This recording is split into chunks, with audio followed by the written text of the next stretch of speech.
அன்பு வணக்கம் சொந்தங்களே. இன்னைக்கு சனிக்கிழமை எங்கள் வீட்டில் லஞ்ச் மெனு பார்க்கலாம் நண்பர்களே. வாங்க. சாதம், முருங்கைக்காய், கத்தரிக்காய், வெங்காயம், வெள்ளைப்பூடு போட்ட மண்பானை புளிக்குழம்பு, வாழைத்தண்டு, பாசிப்பருப்பு கூட்டு தொட்டுக்கிறதுக்கு. புளிக்குழம்பும் இந்த கூட்டு காம்பினேஷனும் எப்படி இருக்குன்னு சொல்லுங்க நண்பர்களே கமெண்டில். மண்பானை சமையல் என்பது எல்லாருக்கும் ரொம்ப பிடிக்கும் நண்பர்களே. எங்கள் வீட்டில் எல்லாருக்கும் இந்த மண்பானை சமையல் பிடிக்கும். ஆனால் நான் அடிக்கடி செய்ய மாட்டேன். என்னைக்காவது கறி குழம்பு, மீன் குழம்பு வைக்கிற அன்னைக்கு மட்டும்தான் இந்த மண்பானையை எடுத்து நான் சமைப்பேன் நண்பர்களே. மற்ற நாளில் இந்த மண்பானையை எடுத்து நான் செய்ய மாட்டேன். இன்றைக்கி ஒரு வித்தியாசமாக இருக்கட்டும், மண்பானையில் புளிக்குழம்பு வச்சா நல்லாயிருக்கும் அப்படின்ட்டு இன்றைக்கி வச்சேன் நண்பர்களே. இந்த குழம்பு உண்மையிலே செம்ம டேஸ்ட்டாக இருந்துச்சு நண்பர்களே. அதனால் இனிமேல் எப்பயுமே இதில் தான் குழம்பு வைக்கலான்னு நினச்சிட்ருக்கேன் நண்பர்களே. நீங்களும் பிடிச்சிருந்தா இந்த மண்பானை வாங்கி நீங்களும் சமைச்சு சாப்பிடுங்க.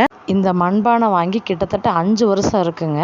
அப்படியே நான் வச்சுருக்கேன் உடையாமல். அதுதான் இதில் ஆச்சரியமே. நீங்கள் யாரெல்லாம் மண்பானை வாங்கி ரொம்ப காலமாக சமைச்சிக்கிட்டு இருக்கீங்க, உடையாமல் யாரெல்லாம் யூஸ் பண்ணுறீங்க அப்படின்றத சொல்லுங்கள் நண்பர்களே, நானும் தெரிஞ்சுக்கிறேன். மண்பானையை வாங்கும்போது தட்டி பார்த்து வாங்கணும் நண்பர்களே. அப்போ தான் உடஞ்சிருக்கா அப்படின்றது தெரியும். இப்போல்லாம் மண்பானையில் சமைச்சு சாப்பிட்றது அது ஒரு வேலையாக யாருமே செய்கிறதில்ல. ஆனால் அதில் செஞ்சு சாப்பிடுங்க. நம்ம உடம்பும் ஆரோக்கியமாக இருக்கும், நம்ம சமையலும் டேஸ்ட்டாகவும் இருக்கும் நண்பர்களே. கண்டிப்பாக எல்லார் வீட்லேயும் மண்பானை ஒன்று வாங்கி வச்சுக்கோங்க, அது மிகவும் நல்லது. இப்போ வெயில் காலம் ஆரம்பிச்சிருச்சு நண்பர்களே. மண்பானையில் தண்ணீர் ஊற்றி வைங்க. அந்த தண்ணி தான் ரொம்ப உடம்புக்கு நல்லது. ஃப்ரிட்ஜில் வச்சு தண்ணி குடிக்காதீங்க நண்பர்களே, அது அதிக சூடை ஏற்படுத்தும். மண்பானையில் தண்ணி ஊற்றி குடிச்சிங்கன்னா உடம்பு கூலிங்காக இருக்கும் நண்பர்களே, சூட்டை ஏற்படுத்தாது. அதனால் மண்பானை தண்ணி அவசியம் குடிங்க எல்லாரும். தேவைப்பட்டால் மண்பானையில் நன்னாரி வேற சேர்த்துக்கோங்க நண்பர்களே. அது உடம்புக்கு இன்னும் தண்ணீர் மணமாகவும் இருக்கும், சுவையாகவும் இருக்கும் நண்பர்களே. அதனால தான் சொல்கிறேன். சின்ன பிள்ளைங்க இருக்க வீட்டில் மண்பானையை பார்த்து பத்திரமா வச்சுக்கோங்க. மண்பானையை எக்காரணத்தை கொண்டு சோப்பு போட்டு விளக்கிடாதீங்க. மண்பானை வாடை அப்படியே இருந்துடும். அதனால் ஸ்க்ரப்பரை வச்சு மட்டும் தேய்ச்சிட்டு எண்ணெயை தடவி வச்சுருங்க நண்பர்களே.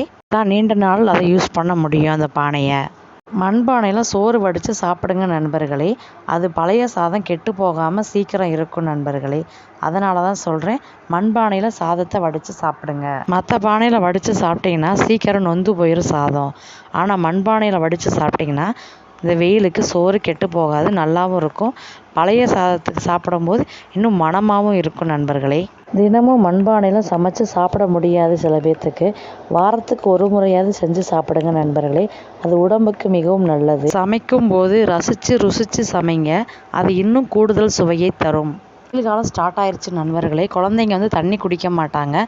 அதனால் அடிக்கடி அவங்களுக்கு தண்ணீரை நீங்களே பிடிச்சி வச்சு குடிக்க கொடுங்க. இல்லைன்னா ஜூஸ் போட்டு கொடுத்து குடிக்க கொடுங்க. ஏன்னா வெயில் அவ்வளோ அதிகமாக இருக்குது. இந்த லீவை குழந்தைங்களோடு நல்லா என்ஜாய் பண்ணுங்கள். லீவு முடிஞ்ச பிறகு அவங்க ஸ்கூலுக்கு போயிடுவாங்க. அதுக்கப்புறம் நம்ம என்ஜாய் பண்ண முடியாது, சாயந்தரம் தான் வருவாங்க. அதனால் நல்லா என்ஜாய் பண்ணிக்கோங்க. இல்லை சந்தோஷம் வரும், துன்பம் வரும், எல்லாமே வருங்க. ஆனால் நம்ம குழந்தைங்கக்கிட்ட என்ஜாய் பண்ணுறது இந்த சிறு வயசில் மட்டும்தான் நம்ம குழந்தைங்களோட என்ஜாய் பண்ண முடியும். அந்த லைஃப்பை மிஸ் பண்ணிடாதீங்க. நீங்களும் உங்கள் குழந்தைங்களோட சேர்ந்து என்ஜாய் பண்ணுங்கள். மறந்துடாமல் இந்த வீடியோவுக்கு ஒரு லைக் போட்டுருங்க. இந்த வீடியோ பிடிச்சிருந்தா கமெண்டில் சொல்லுங்கள். வேறு என்னென்ன வீடியோ வேணும்னு சொல்லுங்கள், அதையும் நாங்கள் போடுறோம். நன்றி, வணக்கம் சொந்தங்களே.